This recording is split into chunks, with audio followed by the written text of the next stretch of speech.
বিপিএলে প্রথম ম্যাচে খেলতে নেমে শুভ সূচনা করেছে খুলনা টাইগার্স। চিটাগং কিংসকে হেসে খেলে ৩৭ রানে হারিয়েছে তারা। আসরে দু দলেরই এটি প্রথম ম্যাচ। তৃতীয় ম্যাচও হয়েছে রান উৎসব।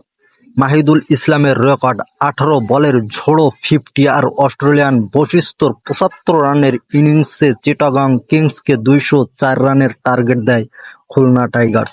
এরপর শামীম হোসেনের ঝোড়ো ৭৮ রানের ইনিংসও তার দলকে পরাজয়ের হাত থেকে বাঁচাতে পারেনি। চট্টগ্রাম খুলনা ম্যাচের বয়স তখন ১৪ ওভার ২ বল। মাঠে নামেন মাহিদুল ইসলাম অঙ্কন।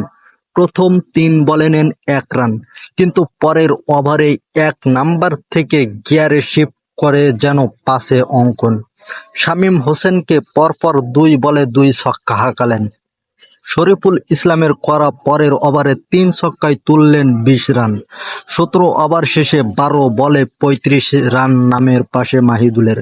মোহাম্মদ ওয়াসিমের পরের ওভারে ততটা রান তুলতে না পারলেও শরীফুলের করা ১৯তম ওভারে ১ বাউন্ডারি, ১ ছক্কা ও একটি সিঙ্গেল নিয়ে ১৮ বলে 50 করার কীর্তি গড়লেন অঙ্কন, যা বিপিএলে বাংলাদেশি ক্রিকেটারদের মধ্যে দ্রুততম।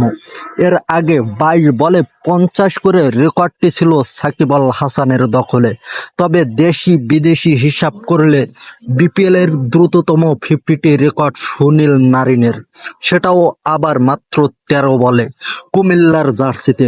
শেষ পর্যন্ত অঙ্কনের অপরাজিত ৫৯ আর অস্ট্রেলিয়ান ওপেনার উইলিয়াম বৈশিষ্ট্যর ৫০ বলে ৭৫ রানের ইনিংসে ৪ উইকেটে ২০৩ রান করে খুলনা টাইগার্স।